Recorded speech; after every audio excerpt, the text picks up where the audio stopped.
Canada is a land of epic landscapes, a country of forests, mountains, prairies, and thousands of lakes. It's known around the world for politeness, hockey, and, well, saying sorry a lot. But behind the cliches is a complex story. Canada's history is deeper and more dramatic than most people imagine. The story of Canada is not just about maple syrup or Mounties. It's about survival and change. It's about people shaping the land and the land shaping them.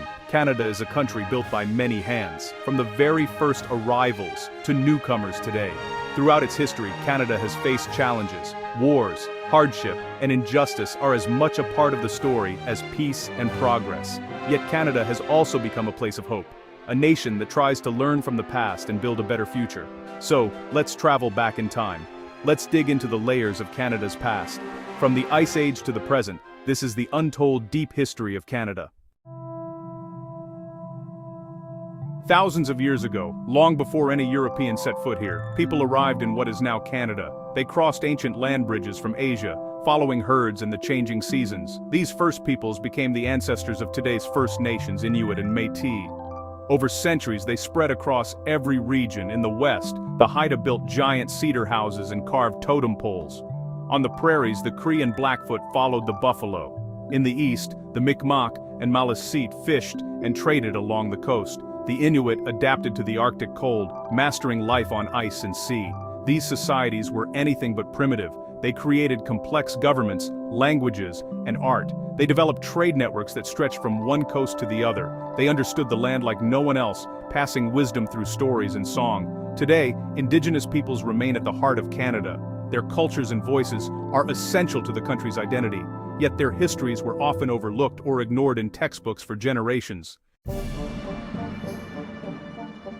The first Europeans to reach Canada were not the French or the English. Around the year 1000, Norse explorers, Vikings from Greenland, landed in Newfoundland. They built a small village at L'Anse-aux-Meadows, but their time here was short, and their presence faded into legend. Centuries later, new explorers arrived. John Cabot, an Italian sailing for England, landed on Canada's Atlantic coast in 1497. He marveled at the abundance of fish. Not long after, French explorers, like Jacques Cartier, sailed up the mighty St. Lawrence River.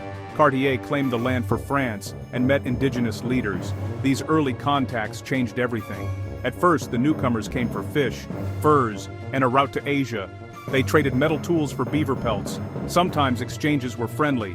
Other times, they brought disease and conflict. Still, the first meetings between Indigenous peoples and Europeans set the stage for the next chapters. Worlds collided, and nothing would ever be the same again. By the early 1600s, the French set up colonies along the St. Lawrence River. Samuel de Champlain founded Quebec City in 1608. It became the heart of New France. The French built settlements, missions, and forts from the Atlantic to the Great Lakes. The fur trade was the engine of the new colony. Beaver hats were all the rage in Europe. French traders forged alliances with indigenous nations like the Huron-Wendat and Algonquin. These partnerships were vital. Indigenous guides showed the French how to travel, survive, and trade across wild rivers and forests. Life in New France was not easy. Winters were harsh, farms grew slowly, Jesuit priests arrived to spread Christianity, while trappers called coureurs de bois roamed deep into the woods. Women known as filles du roi, the king's daughters, were sent from France to help settle the colony and grow its population. Despite hardships, New France developed a unique culture. French, Indigenous, and Métis traditions mixed together, creating a legacy that lives on today, especially in Quebec.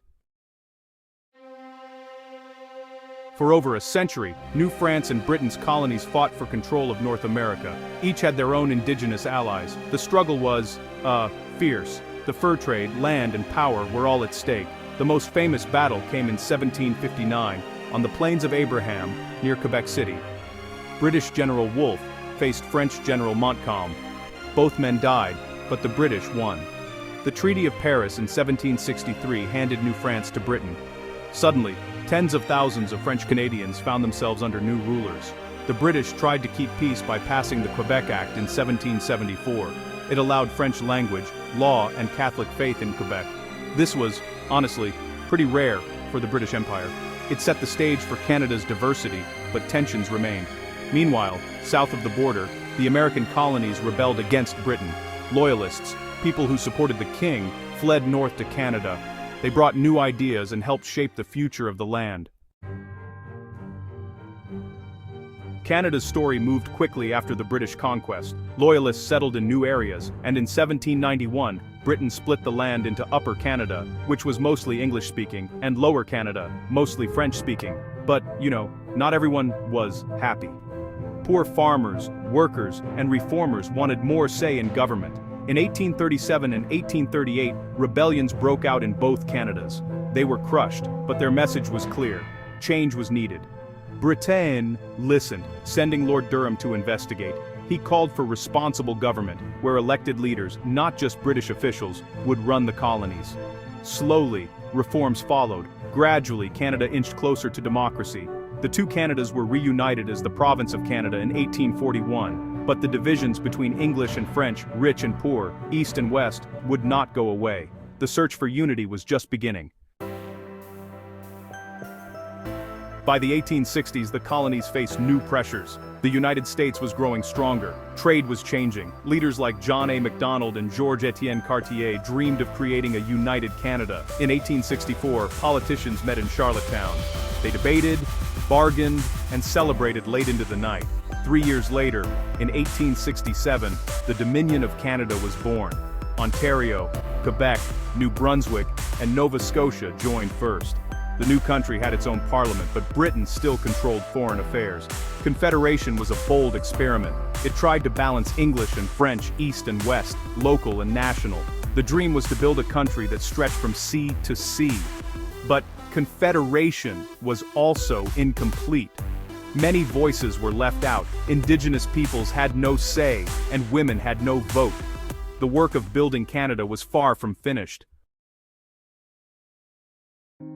After Confederation, Canada grew rapidly. Manitoba, British Columbia, and Prince Edward Island joined the Union. The new government pushed west. They signed treaties with Indigenous nations, often unfair deals, rushed and misunderstood. The promise of the railway lured settlers and linked the country. The Canadian Pacific Railway stretched from the Atlantic to the Pacific by 1885.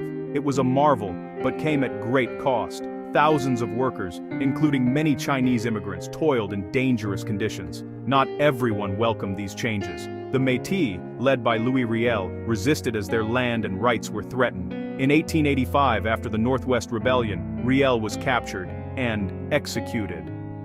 Indigenous peoples faced broken promises, disease, and the loss of their lands. Their voices faded in official histories, but their struggles shaped Canada's future. Their fight for justice continues even today. The 20th century brought new trials and triumphs. Canada fought bravely in World War I and World War II.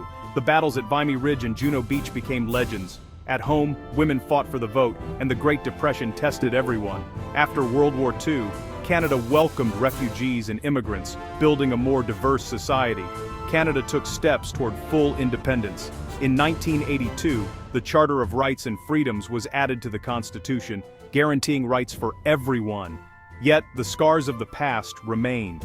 The tragedy of residential schools hurt generations of Indigenous children. The struggle for truth and reconciliation continues. Quebec's nationalist movement led to heated debates and 2 referendums about leaving Canada. Both times the province voted to stay. Today, Canada is proud of its multicultural identity, welcoming people from every corner of the globe. Canada's story is still unfolding. It is a nation seeking unity while embracing diversity. It faces challenges like reconciliation, climate change, and finding its place in the world. But it remains strong, hopeful, and always ready to write the next chapter.